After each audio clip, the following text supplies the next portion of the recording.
ഞാനിനി പറയുന്നത് 100 വർഷം മുൻപുള്ള കാര്യമാണ്. എറണാകുളത്തെ ചെറായിൽ ഐതിഹാസികമായ ഒരു സമരം നടന്നു. ഐത്തം കൊടികുത്തിവാണ കാലത്ത് ദലിതർ ഉണ്ടാക്കിയ ഭക്ഷണം ഒന്നിച്ചിരുന്ന് കഴിച്ചുകൊണ്ടായിരുന്നു ആ സമരം.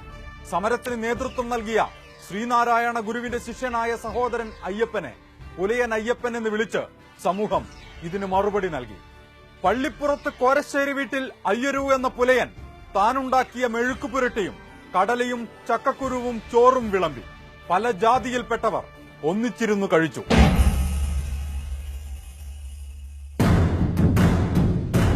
പന്തിഭോജനത്തിന്റെ 100ാം വാർഷികം കൊച്ചിയിൽ നടന്നു.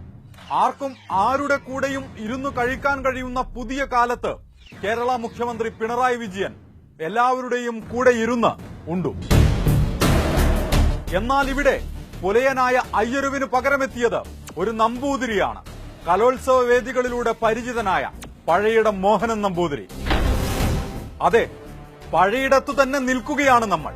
പഴയിടത്തേക്ക് തിരിച്ചു പോകാനുള്ള ഉത്തരവുകളാണ് പുറത്തിറങ്ങിക്കൊണ്ടിരിക്കുന്നത്. അതുകൊണ്ടാണ് ഭക്ഷണം കഴിച്ചും ഭക്ഷണം വിളമ്പിയും ഇക്കാലത്തും മനുഷ്യർക്ക് സമരം ചെയ്യേണ്ടി വരുന്നത്. വീട്ടിൽ ബീഫ് സൂക്ഷിച്ചിരിക്കുന്നുവെന്ന് സമീപത്തെ ക്ഷേത്രത്തിൽ നിന്ന് അനൗൺസ്മെന്റ് നടത്തി. അഖിലാഖിനെ തല്ലിക്കൊന്നു. ഇത് കേട്ട് രാജ്യം ഞെട്ടി. പ്രതികളിലൊരാൾ അസുഖം വന്ന് ജയിലിൽ കിടന്ന് മരിച്ചപ്പോൾ ദേശീയ പതാക പുതപ്പിച്ച് ആ ക്രിമിനലിനെ ആദരിച്ചു. 100 വർഷം മുൻപില്ലാത്തതിനേക്കാൾ ഭയാനകമാണ് ഇന്നത്തെ അവസ്ഥ. ഇഷ്ടമുള്ള ഭക്ഷണം കഴിച്ചാൽ വധശിക്ഷ ഏറ്റുവാങ്ങേണ്ടി വരുന്ന ഗതികെട്ട കാലം. ബ്രഹ്മാവ് മൃഗങ്ങളെ സൃഷ്ടിച്ചത് മനുഷ്യന് വേണ്ടിയാണ്. ഭക്ഷിക്കാവുന്ന ഏത് മൃഗങ്ങളുടെയും മാംസം മനുഷ്യന് ഭക്ഷിക്കാവുന്നതാണ്.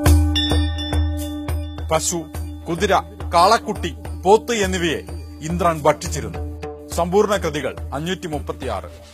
പൗരാണിക കാലങ്ങളിൽ പശുവിറച്ചി കഴിക്കാത്തവരെ ഉത്തമ ഹിന്ദുക്കളായി കണക്കാക്കിയിരുന്നില്ല. നിങ്ങൾ വിശ്വസിക്കുന്ന, നിങ്ങൾ ആരാധിക്കുന്ന മതഗ്രന്ഥങ്ങളിലാണ് ഇങ്ങനെ പറഞ്ഞിട്ടുള്ളത്. വേദകാലത്ത് പശു ഒരു ജീവിതോപാധിയായിരുന്നു, ഭക്ഷണമായിരുന്നു. ചരിത്രമാണത്. ഗോമാംസം യാഗങ്ങൾക്കും മറ്റാവശ്യങ്ങൾക്കും വേണ്ടി അന്ന് ഉപയോഗിച്ചിരുന്നു. പുരാണങ്ങളുടെ അട്ടിപ്പേർ അവകാശം നിങ്ങൾക്കാണെന്ന് തെറ്റിദ്ധരിച്ചു വച്ചിരിക്കുന്നതുകൊണ്ട് ഇതൊന്നും അറിയാതിരിക്കാൻ വഴിയില്ല.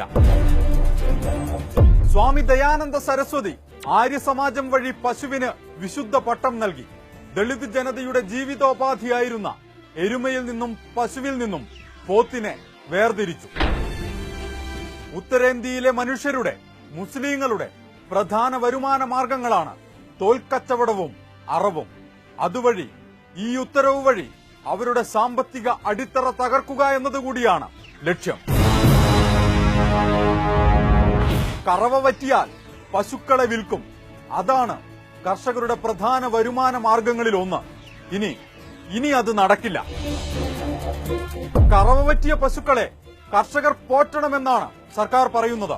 ഒരു നേരത്തെ ഭക്ഷണം പോലും നേരാംവണ്ണം കഴിക്കാൻ കഴിയാത്ത രാജ്യത്തെ കർഷകർക്ക് അതിന് കഴിയില്ല. പശുപ്രേമം മൂത്ത് നിങ്ങൾ അടിവേരറുക്കുന്നത് രാജ്യത്തെ കർഷകരുടെ ജീവിതം തന്നെയാണ്. ആരാണ് കർഷകർ എന്നറിയാമോ? നമുക്ക് വേണ്ട ഭക്ഷണം തരുന്നവർ, അതിനുവേണ്ടി വെയിലും മഴയും കൊള്ളുന്നവർ. ഗതിയില്ലാതെ ആത്മഹത്യ ചെയ്യാൻ ക്യൂവിൽ നിൽക്കുന്ന ഇന്ത്യൻ കർഷകന്റെ അവസാനത്തെ കച്ചിത്തുരുമ്പിലാണ് നിങ്ങൾ തീ കൊടുത്തിരിക്കുന്നത്.